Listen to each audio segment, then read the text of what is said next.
ANB news देख रहे हैं यहाँ पर मैं हूं आपके साथ मुस्कान। स्वागत है आप सभी का एएनबी न्यूज के स्पेशल बुलेटिन राष्ट्र धर्म में। चक्रव्यूह में वानखेड़े, क्योंकि मुंबई में ड्रग्स केस की जांच में चर्चा में आए एनसीबी के जोनल डायरेक्टर समीर वानखेड़े की मुश्किलें अब लगातार बढ़ती जा रही हैं। अब उनके खिलाफ विजिलेंस विभाग की जांच भी शुरू हो गई है। समीर वानखेड़े अपने पद पर बने रहेंगे या नहीं, अब इस पर भी संशय के बादल मंडरा रहे हैं। आपको बता दें कि एनसीबी के deputy director general Dnyaneshwar Singh ने कहा है कि समीर वानखेड़े पर लगे भ्रष्टाचार के तमाम आरोपों की विजिलेंस जांच हो रही है। क्या समीर पद पर बने रहेंगे, इस सवाल पर ज्ञानेश्वर सिंह ने कहा कि वो पद पर बने रहेंगे या नहीं, इस पर कुछ नहीं कहा जा सकता। आपको बता दें कि इस बीच समीर वानखेड़े भी कल मंगलवार को दिल्ली आ रहे हैं और दिल्ली स्थित एनसीबी हेडक्वार्टर में उनको लेकर भी चर्चा हो रही है। एनसीबी में उनको लेकर आंतरिक जांच भी हो रही है। ज्ञानेश्वर सिंह ने बताया कि जारी जांच को वो सुपरवाइजर कर रहे हैं और इसी के साथ ज्ञानेश्वर सिंह ने यह भी कहा कि वो पद पर रहेंगे या नहीं, इस पर कुछ कहना अभी जल्दबाजी होगी, क्योंकि जांच अभी शुरू हुई है। आपको बता दें कि एनसीबी पर लगे आरोपों पर डीजी एनसीबी को मुंबई एनसीबी के अधिकारियों ने मेल के जरिए एक विस्तृत रिपोर्ट सौंपी है। जानकारी के मुताबिक दिल्ली में समीर वानखेड़े किसी रिव्यू मीटिंग के लिए पहुंच रहे हैं और इस दौरान डीजी सत्यनारायण प्रधान समीर से एनसीबी पर लगे आरोपों पर भी बात करेंगे। रविवार को समीर वानखेड़े पर आरोप लगने के बाद अब एनसीबी ने सेशन कोर्ट में नया हलफनामा दायर किया है। इसमें समीर की तरफ से कहा गया है कि उनको केस की शुरुआत से टारगेट किया जा रहा है। समीर ने कोर्ट में कहा कि मेरे परिवार, मेरी मृतक मां, पिता को निशाना बनाया जा रहा है। आगे उन्होंने कहा कि जांच को प्रभावित भी किया जा रहा है, उनकी इमेज खराब करने की भी कोशिश की जा रही है। आपको बता दें कि क्रूज पार्टी से जुड़े ड्रग्स केस के दौरान जो छापा पड़ा था, जिसमें शाहरुख खान के बेटे आर्यन खान को भी एनसीबी ने पकड़ा था, उसे महाराष्ट्र के मंत्री नवाब मलिक ने फर्जी बताया था और इसके बाद मामले में स्वतंत्र गवाह प्रभाकर ने मामला भ्रष्टाचार का बताया और इसमें उन्होंने 25 करोड़ की डील की बात कही थी। प्रभाकर ने कहा था कि एनसीबी ऑफिस में उसे कोरे कागज पर साइन करवाए गए थे और इसके बाद अब नवाब मलिक ने यह दावा भी किया है कि समीर वानखेड़े मुस्लिम है, जिन्होंने फर्जी जाति सर्टिफिकेट बनवाकर आईआरएस में नौकरी पाई है। और इसी के साथ आपको ये तमाम अपडेट इसी के साथ ये भी दे दें कि जो लगातार एक गवाह जिसको लगातार फरार बताया जा रहा था, किरण गोसावी, वो भी अब उन्होंने साफ कह दिया है कि वो जल्द ही लखनऊ में सरेंडर करने वाले हैं।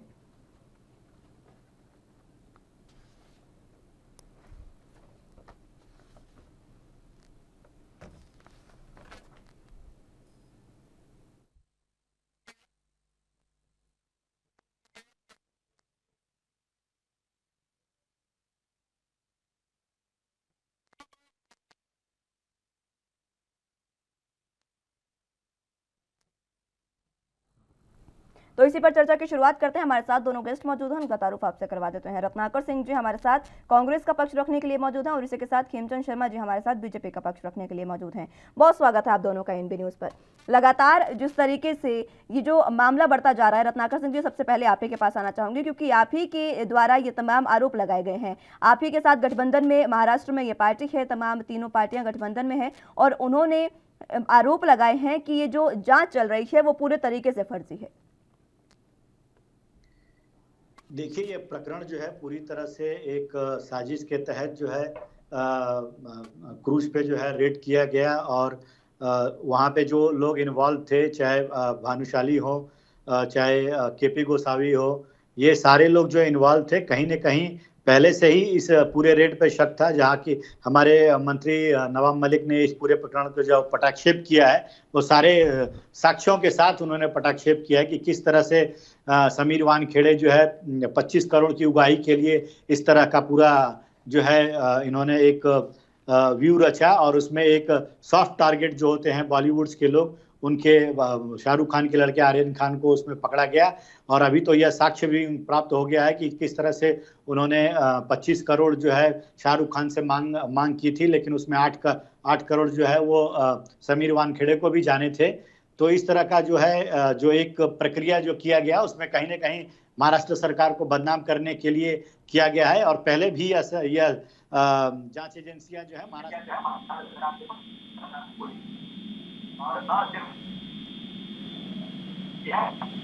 भी अपमानित करने का काम इन लोगों ने किया है।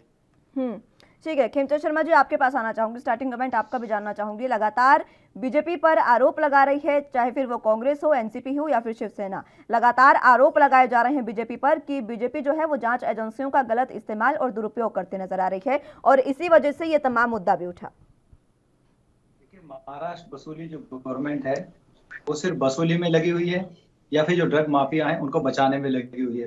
बहुत दुख होता है मिनिस्टर इस तरह की स्टेटमेंट देता है और एक ऑफिसर के परिवार को उनकी माता है उनको और उनकी जाति को पकड़ाते, उनकी पर्सनल इन्फॉर्मेशन को पब्लिक डोमेन में डाल देते हैं। अगर आपके में रखिए, कोर्ट उस पर अपना जजमेंट देगा कि ऑफिसर सही है गलत है, ऑफिसर क्या सही तरीके से जांच कर रहे हैं। कोर्ट में मैटर है, कोर्ट ने 2 बार बिल को रिजेक्ट किया है, इसका मतलब कुछ पॉइंट है कि इसमें अगर केस नहीं होती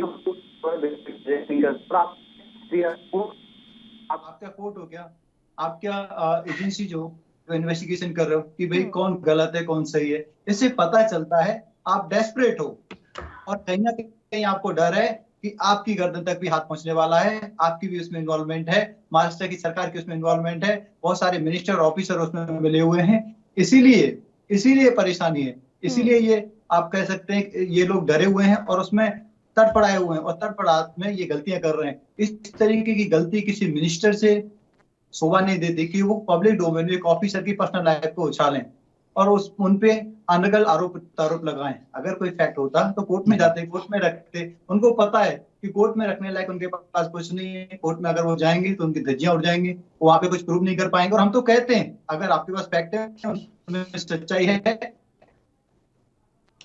कोर्ट जाओ।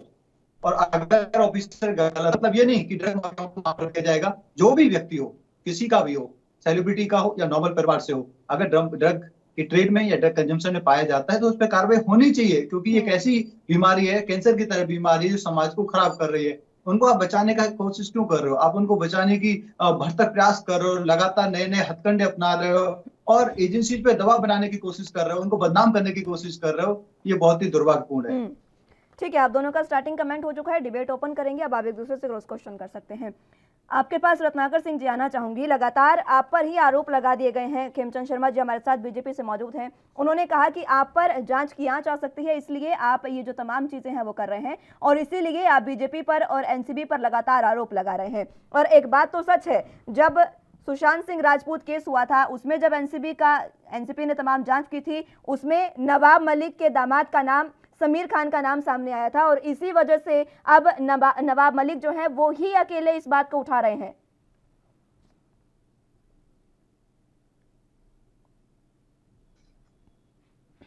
रत्नाकर जी, आवाज मिल पा रही है आपको?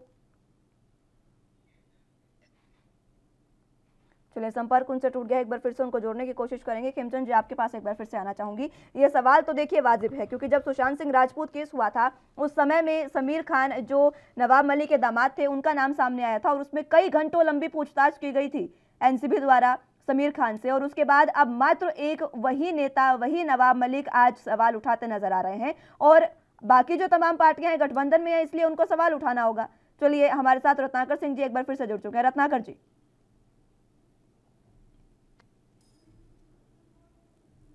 रत्नाकर जी, आवाज मिल पा रही है आपको?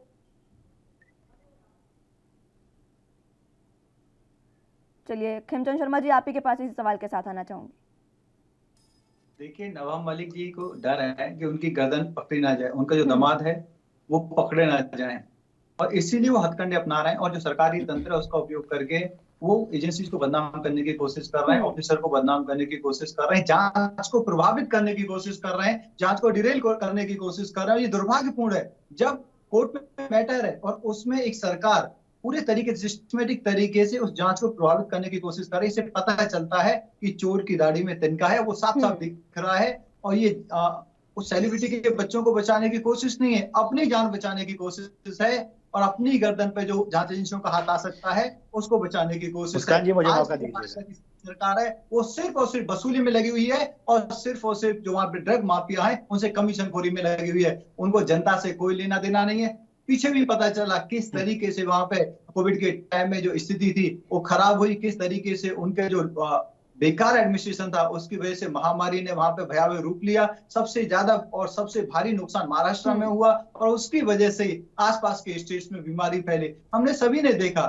ये सरकार जानी चाहिए। ये सरकार बेमेल गठबंधन है और बेमेल गठबंधन में सिर्फ और सिर्फ ये जो टिका हुआ है वो कमीशन खोरी की वजह से टिका हुआ है, लूटपाट की वजह से टिका हुआ है। और सबने अपने अपने डिपार्टमेंट बांधे हुए हैं कि कौन से डिपार्टमेंट से मेरे को लूट करनी है, कौन से डिपार्टमेंट से मेरे को कमीशन लेना है, और उसी के आधार पर ये सरकार चल रही है। ये सरकार ताश के पत्ते की तरह बिखर जाएगी जिस दिन एजेंसी इनकी गर्दन तक पहुंच जाएंगी। और वो समय बहुत दूर नहीं है। जिस तरीके से जांच हो रही है, जिस तरीके से केस पाए जा रहे हैं, जिस तरीके से लगातार धरपकड़ हो रही है, इनके मंत्री और उनके रिश्तेदारों तक जांच पहुंचेगी, उसमें कोई देर नहीं है। ठीक है खेमचंद शर्मा जी, मैं रत्नाकर सिंह जी आपके पास भी लौटूंगी। हमारे साथ दीप्ति सिंह जी अधिवक्ता सुप्रीम कोर्ट से जुड़ चुके हैं। बहुत स्वागत है दीप्ति जी आपका एएनबी न्यूज पर। लगातार जिस तरीके से ये मामला तूल पकड़ता जा रहा है, आप सुप्रीम कोर्ट भी देखिए बहुत बार इस मामले में बयान दे चुका है, और अब जो सरकारी जांच एजेंसियां हैं उसका दुरुपयोग करने का आरोप सीधे तौर पर यहां पर विपक्षी पार्टियां जो है वो बीजेपी पर लगा रही है। आप इन तमाम चीजों को किस तरीके से देख रही हैं?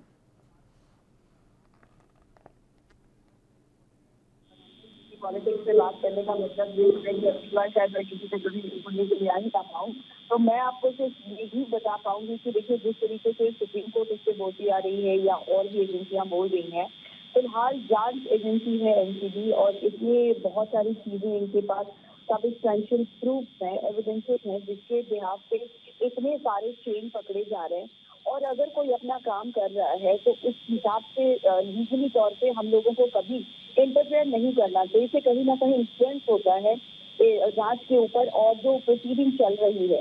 अभी हम लोग अगर देखें, हर बार हर कोई इनकार कर रहा था कि नहीं मैं इसमें इन्वॉल्व नहीं हूँ डायरेक्टली इनडायरेक्टली, या मेरा इनके साथ कोई लेना देना नहीं। और कहीं ना कहीं हम लोग देख रहे हैं कि चेन किस तरीके से जुड़ते जा रहे हैं।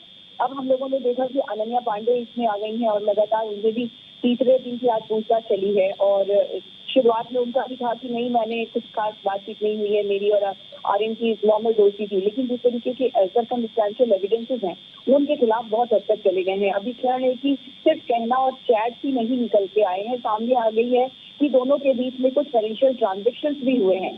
तो इसको अगर हम लोग कानूनी रूप से तरीके से देखें कि एक जांच एजेंसी है जिसको काफी सारे चीजें एविडेंसेस और उनके पास सबूत है, उनको हम लोग इन्फ्लुएंस कर रहे हैं कि वो अपना काम ना करें या उनके ऊपर दबाव डाला जा रहा है। तो ये कहीं ना कहीं मुझे थोड़ी सी दिक्कत लग रही है इस बारे में कि अगर हम कानूनी पहलू पे बात कर रहे हैं, जब अब तो जांच एजेंसी भारत की इतनी बड़ी है एनसीबी, और उसका काम ही है नारकोटिक्स को कंट्रोल करने के इस तरीके की एक्टिविटीज को, ड्रग्स को, जो बैन ड्रग्स हैं उसको यूज ना करें, उनको काम नहीं करने देना भी जहाँ तक संभव है।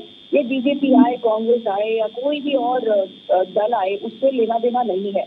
मैं अगर कानूनी पहलू देखूं तो इस चीज को मुझे इतना समझ में आ रहा है कि इसको कहीं ना कहीं पॉलिटिसाइज किया जा रहा है, इसके ऊपर कहीं ना कहीं राजनीति का जामा पहनाया जा रहा है, और इसके ऊपर जांच कमेटी जितने भी हैं उनको अपने तरीके से काम करने से रोका जा रहा है। जी। और देखिए दीप्ति जी, राजनीतिक अमली जामा इसको पहनाया जा रहा है ये हम कह सकते हैं। इसी के साथ ये भी कहा जा सकता है कि जो तमाम पार्टियां हैं, राजनीतिक पार्टियां, वो कहीं ना कहीं जांच का एंगल बदलने की कोशिश कर रही हैं। इस बारे में आप क्या कुछ कहना चाहेंगी? जी, वही मैंने अभी कहा आपसे कि इसको इम्प्लीमेंट करने की कोशिश की जा रही है। अगर देखिए जो एनसीबी है ये बहुत बड़ी कमेटी है और ये बहुत बड़ा मतलब इनके ऊपर बीड़ा है कि भारत में इस तरीके की गतिविधियां ना हो। हमने देखे कई स्टेट सिर्फ और सिर्फ ड्रग्स और ऐसे जो नशीले पदार्थ हैं उसकी वजह से उस स्टेट के जवान और नई पीढ़ियों के ऊपर किस तरीके के असर पड़े हैं। अगर ये डिपार्टमेंट अपना काम कर रही है तो क्या ये गलत कर रही है? इनको किस बात की सैलरी दी जा रही है? अगर वो अपना काम ठीक से कर रहे हैं और कर सकते हैं तो उनको करने देना चाहिए। अननेसेसरली उनको किसी तरीके से इन्फ्लुएंस नहीं करना चाहिए, है ना। तो हम लोग किसी भी तरीके से इसमें, मेरा ये मानना है कि पॉलिटिकल चीजों को इसमें ना जोड़ा जाए और जो डिपार्टमेंट जिस बात के लिए बनाई गई है उसको काम निर्बाध रूप से करने देना चाहिए। जी, मैं लौटूंगी रत्नाकर सिंह जी, आपके पास भी जवाब आपसे लेंगे, लेकिन फिलहाल वक्त एक छोटे से ब्रेक का है, फौरन हाजिर होंगे।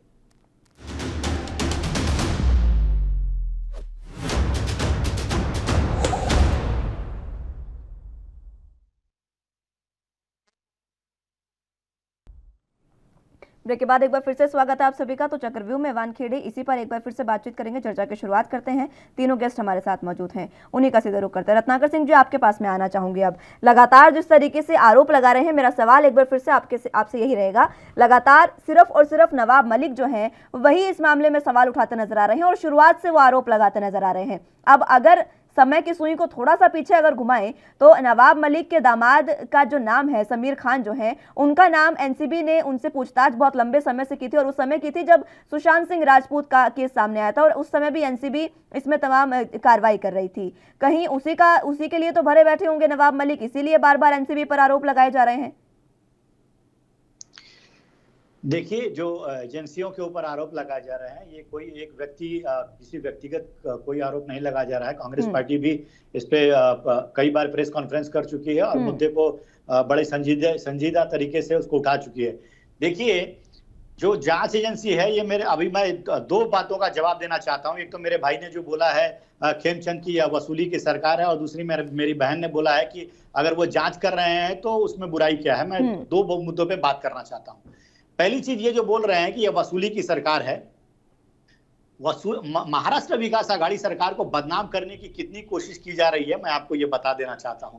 देखिए, जो भानुशाली और केपी गोसावी है, ये किस हैसियत से एनसीबी इनको लेके गई थी वहां पे रेड करने के लिए। और आपने ये वीडियो फुटेज भी देखा होगा, किस हैसियत से उन लोगों ने जबरदस्ती जो है आर्यन खान को खींचते हुए लेके जा रहे हैं वहां पे ऑफिस में, और वहां पे सेल्फी ले रहे हैं, उनसे बात करा रहे हैं, जबकि यह पूरे प्रोसीजर का जो है बिल्कुल विरोध में काम किया गया है। तो कहीं न कहीं आपको ये एक चीज और मैं बता दूं कि जो भानुशाली है वो कहीं न वो भारतीय जनता पार्टी के कार्यकर्ता भी रह चुके हैं। तो आप देख लीजिए इसमें कि किस तरह से भारतीय जनता पार्टी के लोग भी इसमें इन्वॉल्व है, और केंद्रीय जांच एजेंसी जो है इसको पूरी तरह से पहली बार ये घटना नहीं हुई, इसके पहले भी सुशांत सिंह राजपूत में भी इस तरह की घटना हुई है कि किस तरह से महाविकास आघाड़ी सरकार को बदनाम करने के लिए 80,000 फर्जी अकाउंट्स बनाए गए थे। महाविकास आघाड़ी सरकार को बदनाम किया गया और वो इस पुलिस प्रशासन को बदनाम किया गया। यही बात तो चिल्लाकर खुद समीर वानखेड़े कह रहे हैं ना कि उन्हें बदनाम किया जा रहा है। आप ये बात चिल्लाकर ज्यादा कह देंगे तो क्या ये बात सच हो जाएगी? यही तो वही कह रहे हैं ना कि उन्हें बदनाम किया जा रहा है। सुन लीजिए मेरी बात, तथ्य मिले हैं। जो इनका जाति प्रमाण पत्र है, जो इनका जन्म प्रमाण पत्र है, ये दोनों आज मीडिया में, सोशल मीडिया में वायरल हो चुके हैं। इनका जन्म प्रमाण पत्र में देखिए, ये समीर दाऊद वानखेड़े हैं। ये कह रहे हैं कि मेरी माँ मुसलमान थी और मेरे पिता हिंदू हैं, लेकिन आप जाति प्रमाण पत्र देखिए, उसमें समीर दाऊद वानखेड़े हैं, जो ये पहली बार ये झूठ बोल रहे हैं। और दूसरी बात मैं ये कहना चाहता हूं कि ये जाति के आधार पे फर्जी प्रमाण पत्र बनाए, जिसके आधार पे इन्होंने आईआरएस की नौकरी हासिल की, जो एक जांच का विषय है। और दोनों मामलों में ये घिर चुके हैं बुरी तरह। और इनको ये जो पेपर्स की आप बात कर रहे हैं, ठीक है, ये जो पेपर्स की आप बात कर रहे हैं रत्नाकर जी, पेपर्स तो मॉडिफाई भी हो सकते हैं, लेकिन अभी जो ताजा अपडेट है उसमें किरण गोसावी जो है वो खुद लखनऊ में, सुनिए रत्नाकर सिंह जी, किरण गोसावी खुद लखनऊ में सरेंडर करने की बात कर रहे हैं और उन्होंने साफ तौर पर एक ही बात कही है कि ये जो क्रूज में जो रेड डाली गई थी क्रूज पार्टी में, वो रेड सच्ची थी और समीर वानखेड़े पर जो आरोप लगे हैं वो गलत हैं। लेकिन उसके बावजूद भी आपका सवाल मैं जरूर खेमचंद शर्मा जी से पूछना चाहूंगी। खेमचंद शर्मा जी, आखिर मैं लौटूंगी रत्नाकर सिंह जी, मैं लौटूंगी आपके पास। जो मनीष भानुशाली हैं, उनके साथ जो फोटो एक वायरल हो रही है, उस पर भी आप जरा बता दें। देखिए, ये एनसीबी का काम है, वो बताएगी कि उन्होंने उनको क्यों यूज किया और किसके कहने पे यूज किया। ये मेरा काम नहीं है। लेकिन देखिए, कांग्रेस के जो फैक्ट हैं वो क्या कहते हैं कि भाई उनकी जो माताजी का नाम था उसकी वजह से उन्होंने मिडिल नेम में कुछ यूज किया और उसकी वजह से उनका धर्म बदल गया, उनका जाति बदल गया। ऐसा तो नहीं होता। पिता के आधार पे नॉर्मली जाति और धर्म तय होता है। और उन्होंने कभी भी अपने सरनेम को छोड़ा है क्या? नहीं। और शादी के बाद भी उनकी पत्नी भी कह रही है, उन्होंने फोटो भी रिलीज किया, वो हिंदू हैं जन्म से और हिंदू धर्म को मानते हैं, और उसी के आधार पर उन्होंने जाति प्रमाण पत्र बनाया है। अगर आपको लगता है कि ऐसा नहीं है तो ये तो बहुत ही सीरियस एलिगेशंस हैं, आप कोर्ट में जाइए। और एनसीबी ने भी अपनी तरफ से जांच इनिशिएट कर दी है, 3 ऑफिसर को अपॉइंट किया है और उसमें सीनियर ऑफिसर ज्ञानेश्वर सिंह जी हैं, वो इस मैटर को देख रहे हैं। क्या फेक डॉक्यूमेंट के थ्रू इन्होंने जॉब प्राप्त करी? अगर ऐसा है तो अलग से केस चलेगा, लेकिन वो अपना काम कर रहे हैं और काम करते हुए उन्होंने कोई गलती की है ऐसा तो कुछ निकल के आया नहीं है, ना ही उन्होंने कोई फैक्ट सामने रखा है। तो ये दोनों ही चीजें, इससे साफ साफ दिखता है कि कहीं ना कहीं ये जांच को प्रभावित करना चाहते हैं, डिरेल करना चाहते हैं, ऑफिसर पे प्रेशर बनाना चाहते हैं, उसको डराना चाहते हैं, धमकाना चाहते हैं कि अगर आप जांच करोगे, अगर आप आगे बढ़ोगे तो हम आपके खिलाफ कार्रवाई करेंगे, और जो महाराष्ट्र का एडमिशन है वो हमारे हाथ में है, हम भिन्न भिन्न प्रकार के केस लगा देंगे, मैं आपको आरुण जेल रत्नाकर में जी भेज आपके देंगे, पास। आपकी नौकरी खा जाएंगे। लेकिन मेरी ऐसा बात पूरी होगा हो नहीं। जाने दीजिएगा देश में आप। कानून का राज है, एनसीबी के ऑफिसर अपनी ड्यूटी कर रहे हैं, अगर वो अपनी ड्यूटी करते हैं, ड्यूटी करते समय वो किसी की भी जांच कर सकते हैं, और उनके साथ सरकार पूरी तरीके से खड़ी है। अगर उन्होंने गलती करी है, अगर किसी के भी अगेंस्ट एविडेंस है, तो उसको बख्शा भी नहीं जाएगा। हम किसी भी ऑफिसर को बैक नहीं कर रहे, लेकिन उनके काम के लिए बैक करना सरकार की ड्यूटी है, और भारत सरकार उनके साथ खड़ी हुई है। भारत सरकार पूरी तरीके से उनका साथ देगी, क्योंकि ठीक है, इसीलिए खिंचन उनको शर्मा अपॉइंट जी। किया गया है कि गलत करने वालों को ढूंढो, जो ड्रग ले रहे हैं उनको ढूंढो, ड्रग माफियाओं को ढूंढो और उनके खिलाफ कार्रवाई करो। ठीक है, दीप्ति जी आपके पास आना चाहूंगी। तमाम दोनों की बातें आपने सुनी, कांग्रेस प्रवक्ता और बीजेपी प्रवक्ता हमारे साथ मौजूद हैं। दोनों ने एक डॉक्यूमेंट की बात की है जो इस समय मीडिया में बहुत ज्यादा वायरल हो रहा है, जिसमें समीर वानखेड़े का जो नाम है वो समीर दाऊद वानखेड़े है। अगर हम कानूनी हिसाब से देखें तो ये चीजें किस ओर इंडिकेट करती हैं? कहना है तो आपने कहने की कुछ भी ढूंढ लिया। ऐसा तो नहीं है कि वो दाऊद के इशारे पे अब महाराष्ट्र में अपने एनसीबी की नौकरी कर रहे हैं और उस हिसाब से वो अपनी जांच कर रहे हैं। इसको अगर हम शुरू से लेकर चले तो एक क्रूज पार्टी का नाम है दाऊद इब्राहिम है। आप करेक्ट करिए अपने आप को। सही बात है। तो जिस चीज के लिए दाऊद शब्द के ऊपर इतना एम्फेसाइज किया जा रहा है उसका कोई राइम एंड रीजन नहीं है मुस्कान जी, और ये अननेसेसरी चीजों को घसीटा जा रहा है और एक नई दिशा दी जा रही है इस सारे जो भी इनके एक्टिविटीज है। मैं ये कहना चाहती हूँ कि एक ऑफिसर अगर अपना काम कर रहा है तो उसके ऊपर इतना ज्यादा पॉलिटिसाइज करके, उसको इतनी ज्यादा पब्लिसिटी देकर वो कहीं ना कहीं इन्फ्लुएंस करके उसके काम को रोका जा रहा है और उसको ठीक से काम नहीं करने दिया जा रहा है। मुझे किसी भी पार्टी से कोई लेना देना नहीं है, मैं एक ही बात बोलूंगी, पार्टियां आएंगी जाएंगी, लेकिन जो मुख्य मुद्दा है वो भारत है, भारत के युवा हैं, वो किसी भी नशे के अगर शिकार हो रहे हैं और इस नशे को कहीं से भी बढ़ावा मिल रहा है किसी भी तरीके से और उसको रोकने के लिए एक डिपार्टमेंट बनाई गई है, तो उसको काम करने देने में इतनी सारी बहस और इतने सारे मुद्दे कहाँ से उसकी माँ के नाम को बीच में डालना। आपको लग रहा है कि भारत में कितने लोग खाली बैठे हैं और किस तरीके से किसी भी चीज को किस धारा में मोड़ सकते हैं। एक व्यक्ति के काम में कहीं कोई कमी नहीं निकली तो उसके नाम में माता जी के नाम को बीच का सरनेम जोड़कर वो उसको इस तरीके से यूज कर रहे हैं जैसे कि समीर वानखेड़े भारत का नहीं पता नहीं किस देश का है और वो भारत में आके क्या अनारकी फैला रहा है। सोचने वाली बात है, उसने क्या अनारकी फैलाई है। मेहनत करके उसने एक क्रूज पार्टी में रेप पार्टी को रोकने की कोशिश की, जहां आर्यन खान जैसे कई बच्चे जो 25 साल के अंदर हैं उन लोगों को उठाया है, पकड़ा है, उनसे पूछताछ कर रहे हैं और तह तक जाने की कोशिश कर रहे हैं। कहाँ गलत है इसमें? मैं कानून की नजर से इसको बिल्कुल भी बकवास समझती हूँ और समझती हूँ कि इसमें इतना सारा पॉलिटिकली उसको रूप देने की जरूरत कहीं से भी नहीं है। जी मुस्कान। रत्नाकर सिंह जी, रिक्वेस्ट है आपसे, प्लीज मुझे टाइम दीजिएगा। जी जी बिल्कुल, मैं आप ही के पास आ रही हूँ सर, आप अपनी बात रखें। जी बिल्कुल बिल्कुल, मुझे टाइम दीजिएगा सारी चीजों को एक्सप्लेन करने के लिए। मैं पहला जवाब इनको दे रहा था तब बीच में आपने फिर से उनको मौका दिया जवाब देने के लिए। मैं इनकी बात कर रहा हूँ, जो एडवोकेट हमारी बहन बैठी है, इनका भी मैं जवाब देने वाला था। मुझे प्लीज आप टाइम दीजिएगा ताकि ठीक मैं है, सारी चीजों को इतनी explain कर बातों सकूं। में इतना एक्सप्लेन करने में आप टाइम वेस्ट कर रहे हैं, आप बात रखें रत्नाकर जी।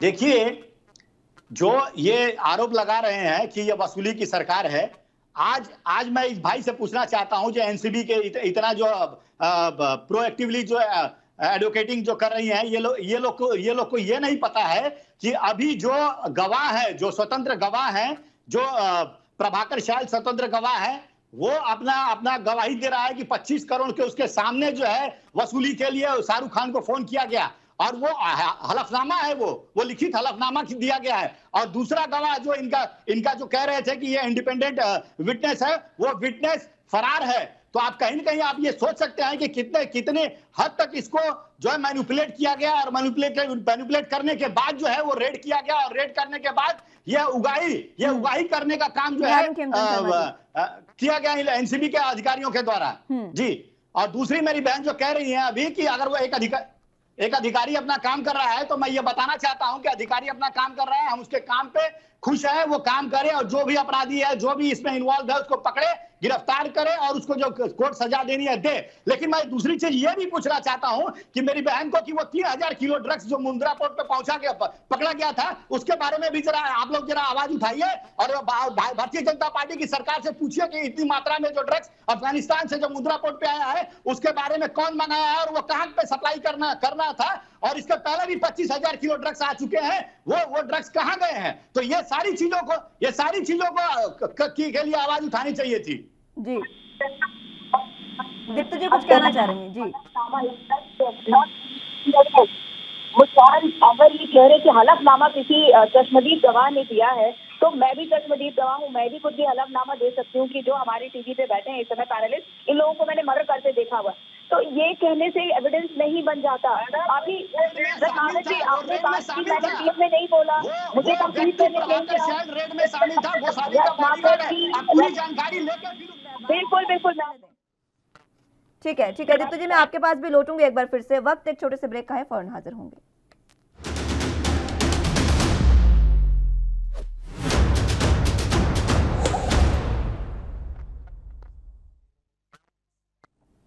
ब्रेक के बाद एक बार फिर से स्वागत है आप सभी का। चक्रव्यूह में वानखेड़े को फंसाया जा रहा है और इसी पर हम तीनों गेस्ट हमारे साथ मौजूद हैं, उन्हीं से चर्चा कर रहे हैं। दीप्ति जी आप अपनी बात रखें, मैं रत्नाकर सिंह जी लौटूंगी आपके पास। दीप्ति जी कुछ कहना चाह रही हैं, आपके सवाल का जवाब। दीप्ति जी आप कितने भी जोर से बोल लें, कोर्ट में आपके पास प्रूफ जब तक नहीं होता और कोर्ट उस प्रूफ की भी जांच पूरे तरीके से तसल्ली से करती है, आप जितने भी जोर से बोलना चाहते हैं किसी बात को, बोल देने भर से वो प्रूफ नहीं हो जाता। किसी के जाति प्रमाण पर सर आप बहुत एक चीज का जवाब दीजिए, सिर्फ एक चीज का जवाब दीजिए। जो 9 से 10 पन्ने जो खाली पन्ने पे साइन लिया गया है, जो पंचनामा के लिए 10 पन्नों पे कोरे कागज पे साइन लिया गया है प्रभाकर शैल का, वो किस आधार पे लिया गया है और वो जब विटनेस है आप ये बात साबित कर सकते हैं रत्नाकर सिंह जी। देखिए यही बात तो दीप्ति जी कह रही हैं, रत्नाकर सिंह जी यही बात तो दीप्ति जी कह रही हैं। ये बात साबित कैसे होगी कि कोरे कागज पर साइन करवाए गए? दीप्ति जी मैं वही कह रही हूँ, ऑन रिकॉर्ड कोई चीज कोर्ट में अगर आ गया है तो उसके बारे में दोबारा out of the court trial should not be permitted, because इससे कोर्ट के अंदर काम करने के समय जज के ऊपर भी एक भारी दबाव होता है कि वो किस तरीके से अपनी बात कहे। आप लोग जितने जोर से बात कह रहे हैं, आपका काम था, आपने जाति प्रमाण पत्र कोर्ट में लगा दिया, नाउ इट्स इन रिकॉर्ड, अभी let the court work on their own way. मेरा यही कहना है मुस्कान कि हम लोग कोर्ट के बाहर कोर्ट दिखा लेते हैं। मीडिया ट्रायल की बात में मैं नहीं आना चाहती, media trial is good, transparency होनी चाहिए, प्रजातंत्र है और यहाँ लोगों तक बात आनी चाहिए, लेकिन कोर्ट को इन्फ्लुएंस करने की कोशिश नहीं करनी चाहिए। आपके प्रूफ है, आप अपने Ratnakar ji please give me complete time to complete my word, then आप बात करिए, मैं बीच में नहीं बोलूंगी। मैं एक ही बात कहना चाहती हूँ कि जब भी हम लोग कोई बात कहीं कोर्ट के अंदर बात चल रही होती है, out of the court contempt of court होता है। कोर्ट के अंदर जब आपकी चीजें रिकॉर्ड पे आ गई हैं तो कोर्ट को डिसाइड करने दीजिए उनको वो कितनी ऑथेंटिसिटी पे लेकर आ रहे हैं। कई चीजें हम जमा कर देते हैं, पर क्या हमारे तरफ से कह देने भर से कोर्ट मान लेगी? तब तो रोज 2-4 हत्याएं और मर्डर और पता नहीं कितने फांसी पे चढ़ने लग जाए। तो कोर्ट को अपने तरीके से काम करने दीजिए। रत्नाकर जी मैं सब लोगों से हाथ जोड़कर यही कहती हूँ, कभी भी ट्रायल के अंदर दूसरा ट्रायल मत करा करिए। इन्फ्लुएंस आपके पास है, वर्ड चाहिए, लेकिन आप दबाव देखिए, कोर्ट को इन्फ्लुएंस मत करिए।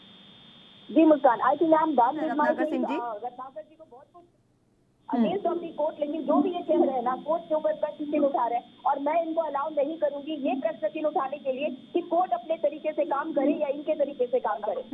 बिल्कुल ठीक है रत्नाकर जी, आऊंगी मैं आपके पास भी। खेमचंद शर्मा जी बहुत समय से कुछ बात कहना चाह रहे हैं।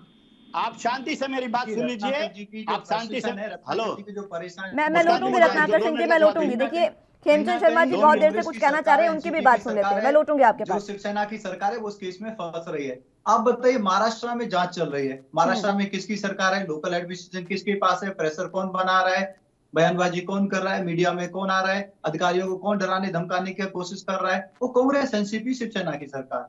और तो आप जिस कह रहे हो कि भाई जिस व्यक्ति ने अपने को ये बोला है कि मेरे सामने फोन किया है, तो हम तो ये भी कह सकते हैं कि उस पे कांग्रेस ने, एनसीपी ने और शिवसेना ने दबाव बनाया है कि आप उल्टा बयान दीजिए, आप अपने बयान को वापस लीजिए। आप ऐसी बातें कर रहे हो, कोर्ट तय करेगा ना। आप अपनी बातें रख रहे हैं, ऑफिसर्स अपनी बातें रख रहे हैं, सारी चीजें डॉक्यूमेंट पे हैं, let court decide who is wrong who is right. और जो एजेंसीज हैं वो अपना काम कर रही है। अगर वो एजेंसी आपके अनुसार चलने लगी तो देश का भट्टा बैठ जाएगा। जिस तरीके से महाराष्ट्र की इकोनॉमी का भट्टा बैठाया हुआ है, जिस तरीके से महाराष्ट्र के डेवलपमेंट का भट्टा बैठाया हुआ है, आप तो चाहते हो कि जो सेंट्रल एजेंसीज है वो भी हाथ पे हाथ रख के बैठ जाए। जिसको आप कहें उसको वो दोषी बोले, जिसको आप कहें उसको सही बोले। ऐसे देश नहीं चलता। एजेंसी इंडिपेंडेंटली काम कर रही है, कोर्ट विल डिसाइड। कोर्ट भी अपना एक इंडिपेंडेंट इंस्टीट्यूशन है जिसके ऊपर कोई भी दबाव नहीं है, और वो अपने हिसाब से निर्णय लेंगे कि किसके एविडेंस सही है, क्या प्रोसीजर सही है या प्रोसीजर गलत है। और दे आर इंटेलिजेंट एनफ। आप उनकी जो प्रामाणिकता है उस पर सवाल ना उठाएं कि कोर्ट इतनी इंटेलिजेंट नहीं है कि कोर्ट ये देख नहीं सकती कि एक ऑफिसर फेक डॉक्यूमेंट के थ्रू ऑफिसर बना है या सही डॉक्यूमेंट के थ्रू ऑफिसर बना है। आपके पास प्रमाण है, उसको रखिए। Let court decide. उनके जो ऑफिसर है वो डिसाइड करेंगे, एजेंसी की जो हायर अथॉरिटीज है वो डिसाइड करेंगे। आप तो डिसाइड नहीं कर सकते। लेकिन नवाब मलिक तो मनीष भानुशाली डिसाइड हो जाए, ऐसा तो नहीं होता। लेकिन नवाब मलिक तो मनीष भानुशाली पर भी तो सवाल उठा रहे हैं ना, उन पर भी सवाल खड़े किए हैं। मनीष भानुशाली हो गए और केपी गोस्वामी, इन दोनों के रोल पर सवाल खड़े किए हैं नवाब मलिक ने। बीजेपी कार्यकर्ता है मनीष भानुशाली, खेमचंद शर्मा जी की खुद की गर्दन फंसी हुई है, उनकी सरकार फंसी हुई है, इसलिए वो अनर्गल बातें करेंगे, राजनीतिक बातें करेंगे, बयानबाजी करेंगे। कौन सी सरकार फंस चुकी है? कहां पे सरकार फंस चुकी है? लीगल उसका झूठ प्लांट करने का कोई एक आधार होना चाहिए। आप कौन सी सरकार फंस गई है, कौन सा सरकार गिर रही है? कितनी बार आप लोगों ने कोशिश किया है? आप लोगों ने डॉक्यूमेंट फेक है and I want to remove him. और मुस्कान जी मुझे बोलने का मौका दीजिए प्लीज। Investigate this case. वो उस तरीके से जा ही नहीं रहे। वो तो मीडिया में जाके ऑफिसर पे दबाव बनाने का काम कर रहे हैं, जांच को भटकाने का काम कर रहे हैं, जांच को रोकने का काम कर रहे हैं। अगर इनके पास स्ट्रॉन्ग एविडेंस है तो ये कोर्ट का रुख करते, ये लीगल रुख करते, वो तो कर नहीं रहे। ठीक है रत्नाकर सिंह जी, बात तो घूम फिर कर वहीं आ रही है ना। सिर्फ नवाब मलिक इस तरीके से बात उठा रहे हैं, आप जो तमाम दबाव बना रहे हैं ना एनसीबी पर, उससे जांच प्रभावित हो रही है। आप इंतजार करें, जांच होने दें। देखिए, पहली चीज तो मैं आपको बहुत क्लियरली ये बताना चाहता हूं कि सिर्फ नवाब मलिक ही नहीं, कांग्रेस पार्टी कई बार इस पर प्रेस कॉन्फ्रेंस शुरुआत कहां से हुई, आप मुझे एक बार बताएं रत्नाकर सिंह जी, शुरुआत कहां से हुई? शुरुआत हुई नवाब मलिक ने की, उसके बाद अब आप गठबंधन में हैं, कांग्रेस, एनसीपी और शिवसेना, तो आपको तो उनके समर्थन में बयान देना ही है। देखिए, अगर मेरी बात कंप्लीट करने दीजिए। आपने जो जवाब दिया, आपने जो प्रश्न पूछा है, मेरा जवाब सुन लीजिए। देखिए क्या है, ये प्रकरण पूरा एक सुनियोजित साजिश के तहत जो है किया गया है, और इस पे नवाब मलिक ने जो है वो पूरा तथ्यों को लेकर सामने आया, उस पे किया, उस पे उन्होंने पूरा एक्सप्लेनेशन दिया। उसके बाद हमारी पार्टी ने भी एक प्रेस कॉन्फ्रेंस किया। प्रेस कॉन्फ्रेंस में कहां पे, अरे जरा मुझे बोल लेने दीजिए मालिक, जरा खेमचंद जी मुझे बोल लेने दीजिए। आप लोग मुझे बोलने तो दे नहीं रहे हैं, अनादर कर रहे हो, आप कोर्ट की भी बेइज्जती कर रहे हो। रत्नाकर सिंह भाई साहब, कोर्ट की बेइज्जती कहां पे मैंने कर दिया है? कौन सा कोर्ट की बेइज्जती किया है मैंने? आप लोग पब्लिक परसेप्शन क्या बना रहे हैं? आपने कौन सा कोर्ट का बेइज्जती किया? इसका मतलब आप ये कह रहे हो कि कोर्ट के पास कोई क्षमता नहीं है मुझे जरा एक्सप्लेन कर प्रोसीजर सही था या गलत था। अरे भाई बीच में बोलेंगे तो मैं मेरी बात क्लियर होगी। खेमचंद शर्मा जी, ठीक है रत्नाकर जी, ठीक है मैं लौटूंगी। खेमचंद शर्मा जी, कोर्ट की बेइज्जती करने में तो बीजेपी भी बहुत समय से पीछे नहीं हटी है। बहुत से ऐसे मामले हैं जब कोर्ट की बेइज्जती बीजेपी की ओर से भी की गई है। फिलहाल बात अगर ये मामले की करें तो ठीक है, जब इन्वेस्टिगेशन चलता है उसका सम्मान करती है और इन्वेस्टिगेशन का इंतजार करती है। ठीक है, इसका जवाब भी खेमचंद शर्मा जी, इसका जवाब भी रत्नाकर सिंह जी से ले लेते हैं। रत्नाकर सिंह जी, ठीक है, आप उनकी बात सुन ले। रत्नाकर सिंह जी, देखिए, भारतीय जनता पार्टी जो है ये हमेशा वो आरोप लगाती है वसूली की सरकार, ये कहती है 100 करोड़ वसूली वाली सरकार। अब जब हम लोगों ने जांच बिठाया तो परमवीर सिंह कहां भाग के चले गए हैं? क्या वो देश में 100 करोड़ की वसूली का जो आरोप लगाने वाले? भैया मेरे खेमचंद जी, मुझे बात कर लेने दीजिए, बीच में आपके सब प्रश्नों का मैं जवाब दूंगा। बीच में बोलेंगे ना, मेरी बात पूरी हो पाएगी ना आपकी बात पूरी हो पाएगी। ठीक है रत्नाकर, जो 100 करोड़ की आरोप लगाने वाले परमवीर सिंह, जो महाविकास आघाड़ी सरकार पे ये लोग आरोप लगा रहे थे, आज जब जांच शुरू हुई उसके बाद जो केसेस हमने, फिर बात कर रहे हैं। मुस्कान जी, या तो एक ही आदमी बोलेगा। रत्नाकर सिंह जी, अनुभवी शख्स हैं आप भी, आपको भी पता डिबेट कैसे होती है, आप अपनी बात रखें। बीच में मुझे जब से डिबेट चालू हुआ है, मुझे पूरी बात बोलने का मौका नहीं मिला है मुस्कान जी, आप ये समझिए। मैं अभी तक की डिबेट में सबसे ज्यादा समय आप ही को दिया गया रत्नाकर सिंह जी, सबसे ज्यादा बातें ही आपने रखी हैं। रत्नाकर जी, आप नवाब मलिक को डिफेंड मत करो, नहीं कर पाओगे। आप रहने दो। सुन लेते दीप्ति जी कुछ कहना चाह रही है। दीप्ति जी कर रहा है। दीप्ति जी कुछ कहना चाह रही हैं। दीप्ति जी अगर पैनलिस्ट बैठे होंगे तो अपनी बात कहने का सबको टाइम चाहिए ना। अगर ऐसा है तो पर्सनल इंटरव्यू करा लीजिए, फिर वहाँ पे शायद आपकी पूरी बात कहने का पूरा मौका मिलेगा और एक तरफा आप कह पाएंगे। डिबेट में तो देखिए हम लोगों के भी अपने पॉइंट से हम जरूर बोलेंगे और आपको वो सुनना चाहिए। यहाँ पे बात, अगर आपके सवालों का जो गलत आरोप लगाते हैं लोग, उनका आरोप का खंडन करना हमारी जिम्मेदारी बनती है। मैं एक जिम्मेदार प्रवक्ता होने के नाते मैं आपकी हर बात का जवाब देता हूं। आपने कहा था कि अगर एनसीबी अपनी जिम्मेदारी अपना काम कर रही है, उसको अपना काम कर देना चाहिए। आपने यह प्रश्न क्यों नहीं उठाया कि 3,000 किलो जो ड्रग्स बरामद हुए हैं उसका भी जांच करना चाहिए। भारतीय जनता गिरफ्तारी हुई है और वो पकड़ा गया है ड्रग्स, उसको कंज्यूम करते हुए किसी ने नहीं देखा है, या उसमें जो इंडियन लोग इन्वॉल्व हैं कंज्यूम करते हुए, उसको एंजॉय करते हुए, ऐसा नहीं है। और हैदराबाद में गिरफ्तारी हुई है, वो एजेंसी का नाम भी सामने आ रहा है। हमें प्रोड्यूसर से बात और चेन्नई में भी गिरफ्तारी हुई है। आप क्यों नहीं देखते? आप क्यों यहाँ पे हम आर्यन खान के डिबेट पे रहते हैं, हम क्रूज के पार्टी किसी का पता नहीं है, किसी का आता नहीं है। ड्रग्स उसमें पाया गया है। ड्रग्स की जांच अगर 10-20 ग्राम पे बॉलीवुड को बदनाम करने का कोशिश किया जा रहा है, हमेशा महाराष्ट्र की महाविकास आघाड़ी सरकार को बदनाम करने की कोशिश क्यों की जाती है? इसीलिए तो रत्नाकर सिंह जी, यही तो बात है ना, जैसे आप चिल्ला कर कह रहे हैं, वैसे तो दीप्ति जी भी कह रही हैं कि आप सुप्रीम कोर्ट को बदनाम करने की कोशिश कर रहे हैं। समीर वानखेड़े कह रहे हैं कि आप उन्हें बदनाम करने की कोशिश कर रहे हैं। बात तो ये है ना कि तथ्यों पर बात करें तो ज्यादा बेहतर होगा। जिसने मंगाया उसको भी पकड़ लिया गया है, लेकिन महाराष्ट्र में तो आ रहा है, चोरी छुपे आ रहा है। कौन लाने दे रहा है? वहाँ की स्टेट गवर्नमेंट लाने दे रही है, वहाँ की स्टेट गवर्नमेंट इन्वॉल्व है, वहाँ की स्टेट गवर्नमेंट कमीशन गोरी कर रही है। इसीलिए लोग वहाँ पे ड्रग्स कंज्यूम कर पा रहे हैं। ड्रग्स वहाँ पे खुले में बिक रहा है। वहाँ पे जो सेलिब्रिटी के बच्चे वो ड्रग्स की ट्रेड कर रहे हैं, वो एक दूसरे को पैसा भेज रहे हैं, वो चैट पे ट्रेडिंग कर रहे हैं, चैट पे सौदेबाजी कर रहे हैं। ये सारी चीजें पकड़ी जा रही है और एक बार नहीं बार-बार पकड़ी जा रही है। खेमचंद शर्मा जी, इन पर भी बातचीत कर लेंगे, लेकिन फिलहाल जो मुद्दा है उस पर बातचीत कर ले तो ज्यादा बेहतर होगा। तथ्यों पर जब हम यही 4 लोगों की डिबेट में जब हम तथ्यों पर बात नहीं कर पा रहे हैं, तो खुले जिस तरीके से लगातार आप आरोप लगा रहे हैं रत्नाकर सिंह जी, उस पर कैसे बात हो रही होगी? दबाव तो यहां भी बनाया जा रहा है और दबाव वहां भी बनाया जा रहा है।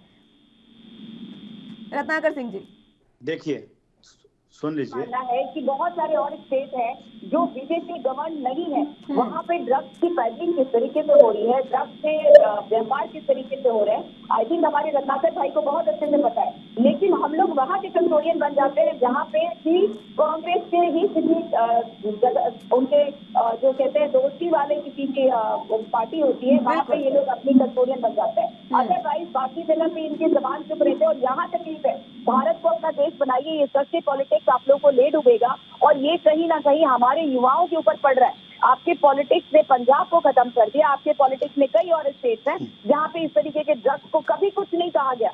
आज क्यों आप लोग महाराष्ट्र पे इतनी बातें बोल रहे हैं, मुझे ये नहीं समझ में आया।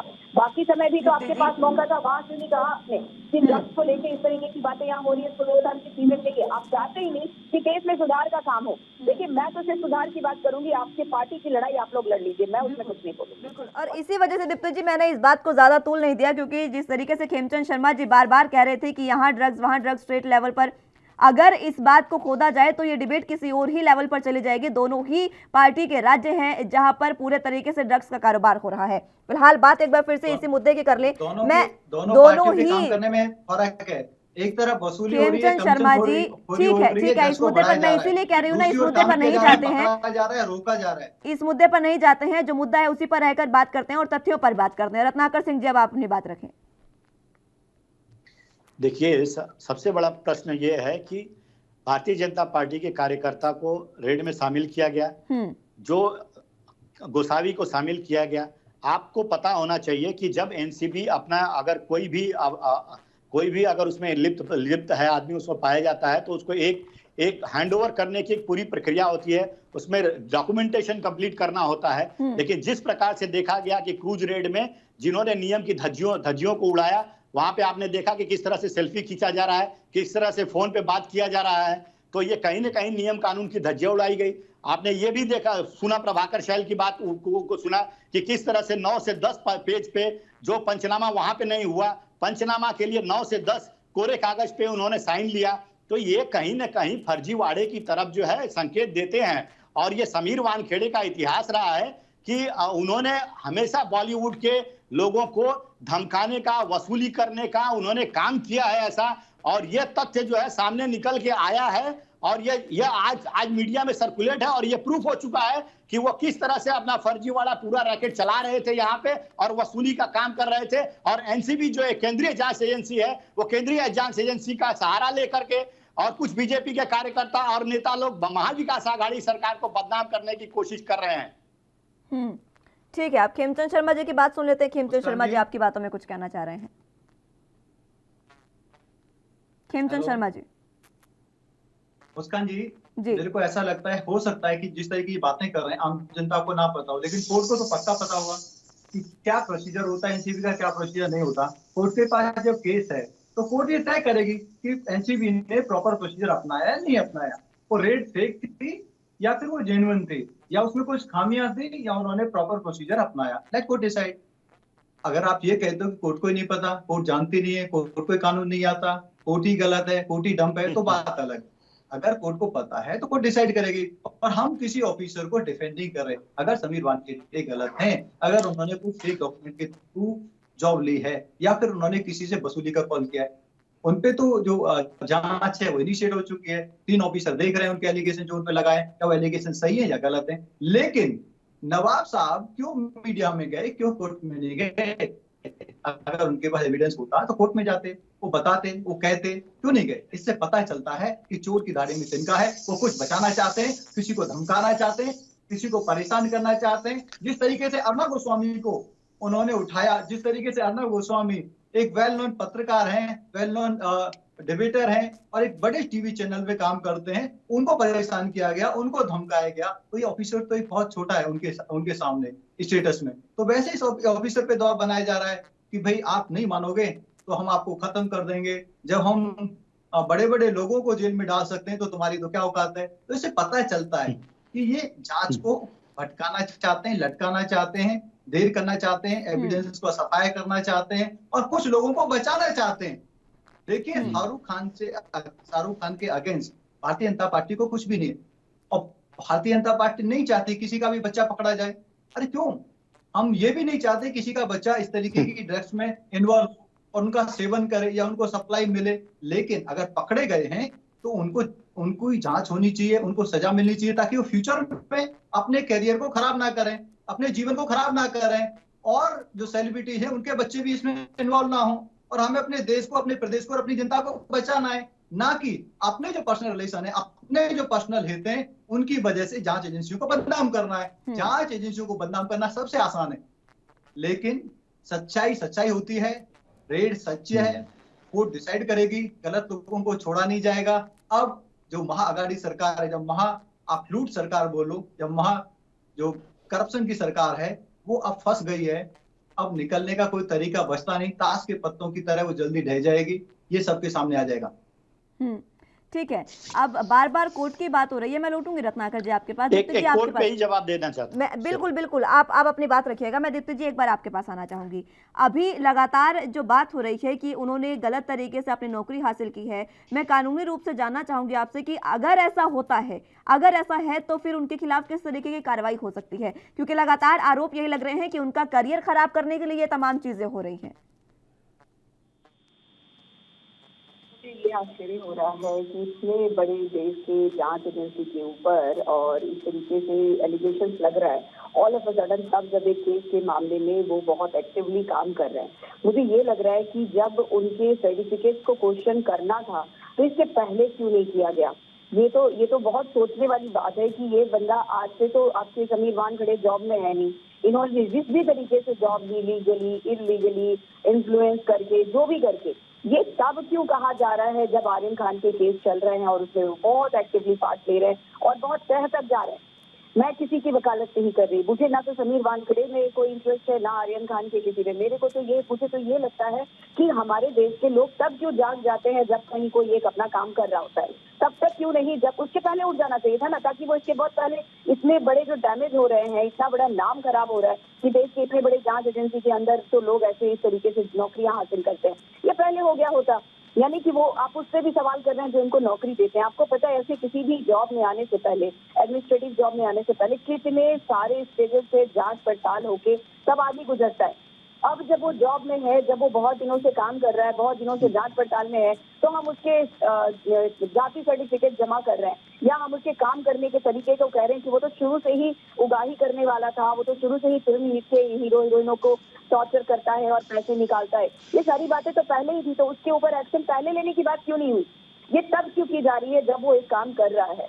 तो मुझे लगता है कि एक बार कोर्ट को भी इससे सोचना चाहिए कि इस तरीके की काम जब चल रहे थे, जांच जब चल रहा है, वो पेनिट्रेट कर रहा है, बहुत तय तक जा चुके हैं, अब वहां पे उनको रोक हटा के किसी और को लेके आ रहे हैं, तो कहीं ना कहीं जांच की दिशा चेंज होगी और फिर जिस गति से एक काम कर रहे थे लोगों को रोकथाम करने के लिए, ड्रग्स के पैडलिंग के लिए, ड्रग्स के बिजनेस के लिए या यूज के लिए, वो कहीं ना कहीं फिर से डिविएट हो जाएगा और उनको भी डराने के लिए अब अंत में इस तरीके से हथकंडे अपनाए जा रहे हैं। मुझे ये लगता है ये सारे हथकंडे तब अपनाए जाने चाहिए जब ये सारे मामले ना चल रहे हों।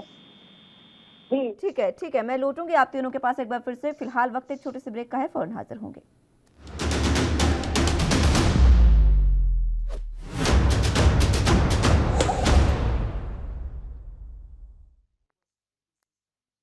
ब्रेक के बाद एक बार फिर से स्वागत है आप सभी का। तीनों गेस्ट हमारे साथ मौजूद हैं। चर्चा की शुरुआत एक बार फिर से कर लेते हैं। मैं आप ही के पास आना चाहूंगी दीप्ति जी, आप अपनी बात पूरी करें। तो मुझे लगता है मुस्कान, हमें अभी मैं वही बात कर रही थी कि कोर्ट के बाहर अगर कोर्ट दिखेगा तो यही होगा और इन्फ्लुएंस होगा और जो काम कर रहे थे उससे डिबेट होकर बात कहीं से कहीं चली जाएगी। अभी देखिए कि समीर वानखेड़े ही कुछ सवालिये निशान में गिर गए हैं, उनके ऊपर ही जांच एजेंसी बैठा दी गई है और अब उनके ही जॉब के ऊपर या उनके जिस भी तरीके के अधिकारी हैं उसके ऊपर प्रश्न चिन्ह उठाए जा रहे हैं। अब उसको प्रूव करना है, तो मतलब लोग जो हैं वो कामयाब हो गए उनको अपने काम करने से रोकने के लिए। लोगों ने इन्फ्लुएंस डाल दिया इस तरीके के जो भी जांच चल रही थी। तो कहीं ना कहीं हम लोग गलत तो नहीं है ना कि out of the court should not be trial any of the case which is going on.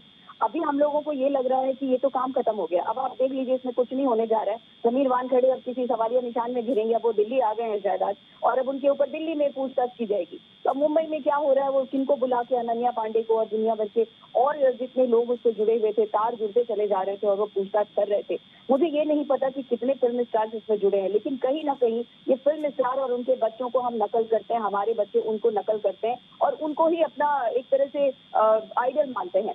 अगर उनके ऊपर रोकथाम की जा रही है, 100 में से एक व्यक्ति आर्यन खान निकला है और सिर्फ 99 लोगों के ट्रायल को हम लोगों ने नजरअंदाज कर दिया। ऐसा थोड़ी है कि समीर वानखेड़े पिछले कई दिनों से चुपचाप बैठे हुए थे और आर्यन खान के केस में ही काम कर रहे हैं।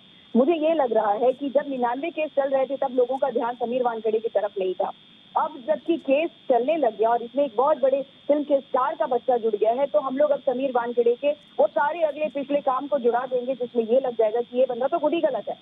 तो मैं यही कहना चाह रही थी कि इन्फ्लुएंस एक लेवल पे ठीक है, लेकिन किसी ना किसी तरीके से एक अधिकारी जो अपना काम कर रहा है और अपने काम से और विभाग बने के लिए जाना जाता है, उसको इन्फ्लुएंस करके हम कहीं अपने ही देश में कुछ ऐसा डैमेज कर रहे हैं जो अच्छा होने जा रहा था। अगर फिल्म के हीरो हीरोइन और एक्टर एक्ट्रेसेस के बच्चे इस तरीके की चीजों में इन्फ्लुएंस हैं या जुड़े हुए हैं, तो उनको अगर रोका जा रहा था तो कोई गलत नहीं था। अब कहीं उनके बच्चों के डर खत्म हो जाएंगे और फिर से यही ड्रग्स, फिर से यही जितने नशे की चीजें हैं वो उसके बारे में बात करेंगे, खरीद फरोख्त करेंगे बेडर के, और अब उनको रोकना भी आसान नहीं होगा। तो मेरा मुस्कान हमेशा से ये डर रहता है कि जब भी कोई अंडर ट्रायल केस है उससे बात ज्यादा होती है तो वो कहीं ना कहीं बिगड़ जाती है। आज वही हुआ जी।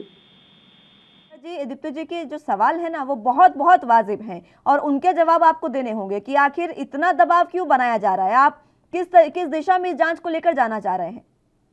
दीप्ति जी ये कह रही हैं कि कोर्ट के बाहर ट्रायल क्यों हो रहा है। प्रश्न ये है कि सिर्फ कोर्ट के ऊपर ही हम लोग भरोसा नहीं करते हैं, कोर्ट का हम लोग सम्मान करते हैं, जो भी साक्ष्य के आधार पे कोर्ट फैसले देता है उसका पूरा सम्मान करते हैं। लेकिन मैं दीप्ति जी को एक चीज बताना चाहता हूं, नहीं उससे पहले आप मुझे ये बताएं कि आप कोर्ट के ऊपर भरोसा नहीं करते हैं तो और किस किस पर भरोसा करते हैं। मैं बोल रहा हूँ कोर्ट के ऊपर भरोसा करते हैं, जो साक्ष्य के आधार पे वो निर्णय लेते हैं हम उसका पूरा सम्मान करते हैं। देखिए दीप्ति जी ने कहा है कि आखिर में बाद में ही क्यों ये एक्शन लिया जाता है, बाद में ही क्यों किया जाता है। अगर ये साक्ष्य जो है मिला है, जो फर्जीवाड़े का जाति प्रमाण पत्र मिला है उनका और जो बर्थ सर्टिफिकेट मिला है, वो अगर हम लोग नहीं लेके आते, आज हम लोग नहीं लेके आते तो कैसे कोर्ट को पता चलता कि हाँ ये आज उनके ऊपर जांच कैसे होती। जांच जांच रत्नाकर सिंह जी वही तो दीप्ति जी पूछना चाह रही है। अभी एक केस में आपने उनका ये, रत्नाकर सिंह जी आप बोल रहे हैं, सुनने की भी क्षमता रखिए रत्नाकर सिंह जी। अगर एक केस में आप उनका ये जाति प्रमाण पत्र लेकर आते हैं और उससे पहले जो 99 केस में उन्होंने तमाम काम किया, ये दीप्ति जी पूछना चाह रही हैं, उसमें क्यों नहीं उनका जाति प्रमाण पत्र बाहर आया? क्या अभी कहीं आप ही को तो नहीं फंडिंग मिल रही है कहीं से? देखिए, राजनीति में क्या होता है आप समझिए मुस्कान जी, राजनीति में जब कोई भी इस राजनीति में जब कोई भी सवाल का इस तरह जवाब, का मैटर आता मात्र है, सवाल का जवाब, दीप्ति जी का सवाल है, मैं भी आपसे यही जानना चाह रही हूँ, सवाल का जवाब दें। मुस्कान जी मैं दूं जवाब? देखिए, जनता का प्रतिनिधि, सुनिए, जनता का प्रतिनिधि होने के नाते जो भी अगर इस तरह का इंफॉर्मेशन उनको कहीं से मिलता है, अगर वो कोई जनता का प्रतिनिधि कोई सीबीआई डिपार्टमेंट में काम नहीं करता है, एसआईटी में काम नहीं करता है, अगर इस तरह के केसेस आते हैं, जब लोग उनको इंफॉर्मेशन देते हैं, तो वो जनता का प्रतिनिधि होने के नाते वो मंत्री जो है वो सर्टिफिकेट दिखाएगा ही दिखाएगा, और उसके आधार पे एनसीबी का जो है इंटरनल जांच शुरू हुआ है। तो ये रत्नाकर सिंह जी, दीप्ति जी के सवाल का जवाब आपके पास नहीं है, ये आप मान लें। ठीक है, खीमचंद शर्मा जी आपके पास आना चाहूंगी। सवाल का जवाब आप दे नहीं रहे हैं, बातों को घुमा रहे हैं, इसी तरीके से आप जांच को घुमाते नजर आ रहे हैं। सवाल जो पूछा उसका जवाब देना सर। देखिए रत्नाकर मुस्कान एक सवाल और लेता है जी, मैं लौटूंगी दीप्ति जी। खेमचंद शर्मा जी के पास में जाना चाहूंगी, मैं लौटूंगी आपके पास। खेमचंद शर्मा जी, देखिए रत्नाकर जी ने क्या कहा, हम सिर्फ कोर्ट पे विश्वास नहीं करते, जनता के बल्कि वो बोलना चाह रहे थे इन्फ्लुएंस करने में विश्वास रखते हैं, मतलब इन्फ्लुएंस के थ्रू वो केस को घुमाने में, फिराने में, लटकाने में, भटकाने में विश्वास रखते हैं। वही यहाँ पे भाई साहब पॉलिटिक्स, अरे पॉलिटिक्स कहाँ यहाँ पे? पॉलिटिक्स तो आप कर रहे हो, पॉलिटिक्स तो है ही नहीं। पॉलिटिक्स, गुप्तेश्वर पांडे कौन आया था यहाँ पे मुंबई पुलिस को बदनाम करने के लिए? काम कर रही है प्रेस पॉलिटिक्स है कॉन्फ्रेंस करके आप किसने मुंबई जबरदस्ती पुलिस से को पॉलिटिक्स ला रहे हो, बदनाम करने क्योंकि की कोशिश आपको किया? लगता है कि आपकी सरकार की गर्दन उसमें फंसने वाली है, इसलिए आप पॉलिटिक्स ला रहे हो, और इसीलिए आप पॉलिटिक्स कर रहे हो। अगर आपके पास एविडेंस होता, सीधा सीधा कोर्ट में जाना। देखिए, जितने सवाल आपसे पूछे गए, एक सवाल का भी जवाब आपने नहीं दिया। आप पर बात आती है तो आप तुरंत ऐसे आते हैं जवाब देने के लिए, सवाल का जवाब क्यों नहीं दे रहे हैं? एक और सवाल दीप्ति जी आपसे पूछना चाह रही है। खेमचंद शर्मा जी, माफी के साथ आपको रोकना चाहूंगी। दीप्ति जी, आखिरी कमेंट आपका। दीप्ति जी, वो तथ्य सही है।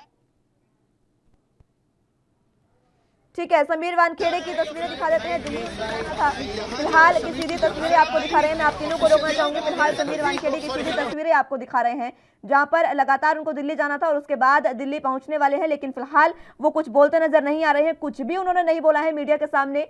एक बार फिर से चर्चा की शुरुआत कर लेते हैं, समय की कमी है। दीप्ति जी, आखिरी कमेंट आपका चाहूंगी। एक सवाल और आप पूछना चाह रही थी। मैं यही कहना चाहूंगी रत्नाकर जी को कि जब जनता के प्रतिनिधि की आंख तब क्यों खुली जब एक बहुत बड़े सेलिब्रिटी का बेटा इन्वॉल्व हो गया। बहुत पहले से ये सारे मामले चल रहे हैं मुंबई में, उनको शायद पता नहीं है कि एनसीबी काफी एक्टिवली काम कर रही है काफी दिनों से। तो जनता की प्रतिनिधि की आंख उस दिन क्यों नहीं खुले और इनके जाति प्रमाण पत्र तब क्यों नहीं कोर्ट में दाखिल किए गए? ये तब क्यों किए गए जब आर्यन खान का नाम आ गया? मेरा यही सवाल है। जनता के प्रतिनिधि तो आप करिए, कोई आपको रोक नहीं रहा है, पर कृपया उस जनता का भी ध्यान रखिए जो मिडिल इनकम फैमिली या बिल्कुल गरीब तबके के लोग हैं, उनको भी ड्रग्स के मामले में, ड्रग्स के ट्रैफिकिंग के लिए और पैडलिंग के लिए पकड़ा गया। सिर्फ तब क्यों आंख खुली जनता के प्रतिनिधि के? इतने बड़े बड़े नेता इसमें आके अपनी अपनी बातें कहने लग गए, सिर्फ और सिर्फ आर्यन खान के नाम मेरी बात सुनिएगा, मैं एक चीज बताना चाहता हूँ, उसमें आर्यन खान के अलावा 8 लोग हैं जो हिंदू हैं, 8 लोग हैं वो हिंदू हैं। आर्यन खान की इसको हम लोग हिंदू मुसलमान सिंह जी, हिंदू मुस्लिम की बात नहीं हो रही है। आप जरा ये जो 25 करोड़ डील की बात कर रहे हैं ना रत्नाकर सिंह जी, जिसमें समीर वानखेड़े का नाम शामिल है, जरा देखिएगा कहीं जांच की सुई आपकी तरफ ना घूम जाए। बहुत शुक्रिया आप तीनों का हमारे साथ जुड़ने के लिए, चर्चा हमारे साथ करने के लिए। समय इतनी इजाजत देता है, बहुत बहुत शुक्रिया आप तीनों का हमारे साथ जुड़ने के लिए। लेकिन फिलहाल जिस चक्रव्यूह में वानखेड़े को फंसाने की कोशिश की जा रही है, कल उन्हें दिल्ली बुलाया गया है, कल वो दिल्ली जाएंगे। अब देखना होगा कि जो आंतरिक जांच एनसीबी में चल रही है और इसी के साथ जो तमाम जांच चल रही है, उसमें किस तरीके की चीजें और किस तरीके की तमाम बातें निकलकर सामने आती है। फिलहाल के लिए मेरे साथ बस इतना ही। आप जुड़े रहिए एनबी न्यूज के साथ। नमस्कार।